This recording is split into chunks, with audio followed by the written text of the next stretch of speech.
नमस्कार दोस्तों, गुरु अमृत कहानी पर आपका बहुत बहुत स्वागत है।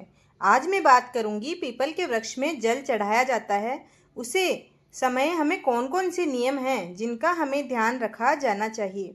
जो नियम आज आप इस वीडियो में सुनेंगे उस नियम के बिना पीपल वृक्ष की पूजा अधूरी मानी जाती है। दोस्तों, जानेंगे कि वह कौन कौन सी नियम हैं जिनके बिना हमारे द्वारा किए गए पूजा पाठ अधूरे माने जाते हैं। सबसे पहले तो ये बता दूं कि बहुत सारे लोगों को यह भ्रम होता है कि पीपल के वृक्ष की पूजा करने से केवल शनि दोष दूर होता है या फिर हमारी कुंडली में शनि की ढैया या साढ़े साती चल रही है तो उससे हमें निजात मिलता है। लेकिन दोस्तों, यह मात्र एक भ्रम है। पीपल के वृक्ष की पूजा करने से न केवल हम अपने ग्रहों को शांत करते हैं बल्कि आप उस धन लाभ भी प्राप्त कर सकते हैं। यानी कि अगर व्यक्ति की आर्थिक स्थिति बहुत ज़्यादा खराब है तो वे पीपल के वृक्ष की पूजा करें, इससे उन्हें अधिक आर्थिक लाभ प्राप्त होता है। आज इस वीडियो में हम इस बारे में बात करेंगे कि पीपल के वृक्ष की पूजा करते समय हमें किन किन बातों का अर्थात किन किन नियमों का ध्यान रखना चाहिए। सबसे पहले शुरू करते हैं, वह पहला नियम कौन सा है। तो दोस्तों, सबसे पहला नियम यह है कि जब आप पीपल के वृक्षों में जल प्रदान करें तो वह समय आपका सूर्योदय से पहले का होना चाहिए। बहुत सारे भक्तगण यह पूछते हैं कि कब हमें जल चढ़ाना चाहिए। तो अगर आप पीपल की पूजा करते हैं तो चाहे किसी भी कारण से धन अर्जित करने के लिए हो या ग्रहों की शांत करने के लिए, आप पीपल में जल हमेशा सूर्योदय से पहले ही चढ़ाएं। बल्कि जब थोड़ा बहुत अंधेरा होता है तभी जल चढ़ा देना चाहिए। भगवान कृष्ण ने स्वयं ही गीता में कहा है कि वृक्षों में खुद पीपल का वृक्ष हूँ। यानी कि पीपल को हमारे धर्म ग्रंथों में इतना श्रेष्ठ बताया गया है कि श्री कृष्ण ने स्वयं ही कहा है कि मैं वृक्षों में पीपल हूँ, महीनों में अगहन हूँ। दोस्तों, वह दूसरी बात क्या है जिसका हमें ध्यान रखना चाहिए। दोस्तों, जल चढ़ाने के बाद संध्या में दीपदान अवश्य करना चाहिए। बहुत सारे हमारे भाई बहन हैं जो सुबह ही पूजा कर लेते हैं, जल चढ़ा देते हैं, लेकिन शाम को दीप नहीं जलाते हैं। देखिए, सुबह में अगर आपकी इच्छा है तो आप महादीप दान करें या ना करें, लेकिन शाम को आपको दीपक अवश्य जलाना चाहिए। सुबह में आप जल चढ़ाते हैं, भोग चढ़ाते हैं तो आपकी पूजा संपूर्ण हो जाती है, लेकिन संध्या के समय आपको सरसों के तेल का दीपक वहाँ जरूर लगाना चाहिए। देखिए दोस्तों, अगर आप सुबह में जल चढ़ाते हैं और शाम को दीपदान या दीपक नहीं जलाते हैं तो आपकी पूजा का फल आपको आधा आधा ही मिलता है। दोस्तों, अगर पुरुष पीपल में जल चढ़ाते हैं, पीपल के वृक्ष में सिंदूर कदापि ना चढ़ाएं। देखिए, नियम तो यह है कि जब हम जल चढ़ाते हैं उसके बाद भोग लगाते हैं, उसके बाद हम तिलक लगाते हैं।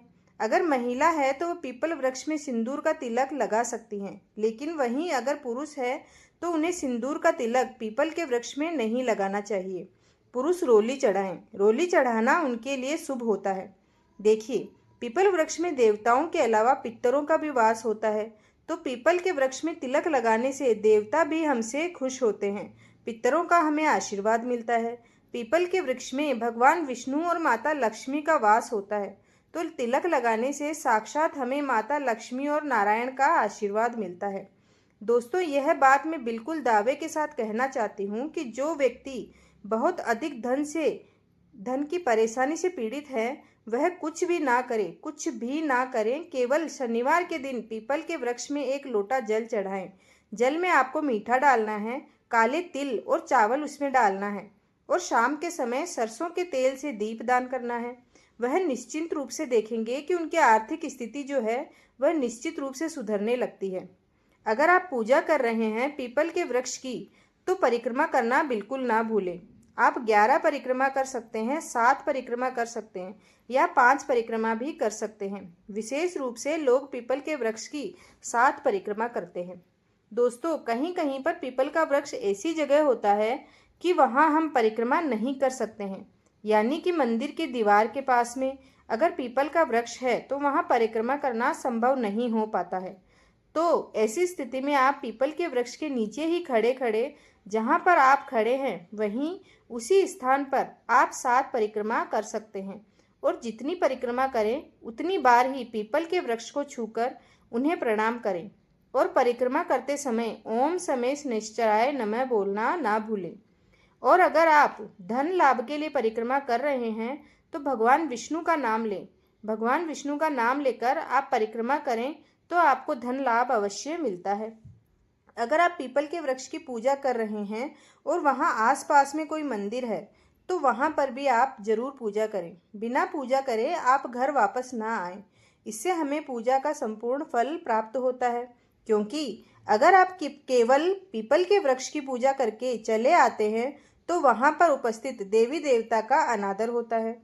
दोस्तों, अगर कहीं पर दीवार है, आपकी छत पर या आपके घर के आसपास कहीं पीपल का वृक्ष उग गया है तो उसको बिल्कुल भी उखाड़े नहीं। हमारे शास्त्र कहते हैं कि पीपल के वृक्ष में देवता, भगवान, पितृ सभी का वास होता है। तो ऐसी स्थिति में पीपल के वृक्ष को निकालना यानी कि अपने घर से देवताओं को निकाल देने के बराबर होता है। फिर भी अगर उसे निकालना बहुत ज़्यादा जरूरी हो जाता है तो आप उसे निकाल कर किसी नदी के किनारे ले जाकर वापस उसको रोपण करें। पीपल के वृक्ष को बिल्कुल जड़ से उखाड़ कर फेंक देना पाप का कारण बनता है। इसलिए पीपल के वृक्ष को अगर निकालना बहुत ज़्यादा जरूरी हो जाता है तो ही उसे निकाल कर नदी के किनारे वापस से रोपित कर दें। अब बात करूंगी अगले नियम की, जिसका हमें ध्यान रखना चाहिए। आप जब सुबह के समय पूजा करते हैं तो उस समय भी आप दीपक जला सकते हैं। उस समय आप दीपक घी का जलाएं। पीपल के वृक्ष की पूजा शनिवार के दिन करने से ही आपके जीवन में इतना चमत्कारिक लाभ मिलेगा कि आपके जीवन में आर्थिक धन की कभी कमी नहीं आएगी। शनि का दोष नहीं लगेगा। शनि भगवान आप पर हमेशा प्रसन्न रहेंगे। अगर आपको लगता है कि आपके ऊपर शनि दोष है, जब से 7.5 लगी है आपके जीवन में कष्ट ही कष्ट आए हुए हैं, चारों तरफ से अंधियारा छा गया है, आपके अपने भी आपसे दूर होते जा रहे हैं, जिंदगी बिल्कुल नरक जैसी प्रतीत होने लग गई है, आपके रिश्तेदार आपसे दूर होते जा रहे हैं, तो आप जल में काले तिल, थोड़ा मीठा और चावल मिलाकर पीपल में जल तो चढ़ाते ही हैं, शाम को सरसों के तेल का दीपक भी जलाएं। दोस्तों, उससे भी अधिक जरूरी बात यह है कि आप उस वृक्ष पर यानी कि पीपल के वृक्ष पर थोड़ा सा सरसों का तेल जरूर चढ़ाएं। सरसों का तेल चढ़ाने से शनिदेव प्रसन्न होते हैं और आपकी 7.5 धीरे धीरे उसका प्रभाव कम होने लगता है। दोस्तों, अगर आपको ये जानकारी पसंद आई है तो चैनल को जरूर सब्सक्राइब करें और कमेंट में जय शनिदेव लिखना ना भूलें। धन्यवाद।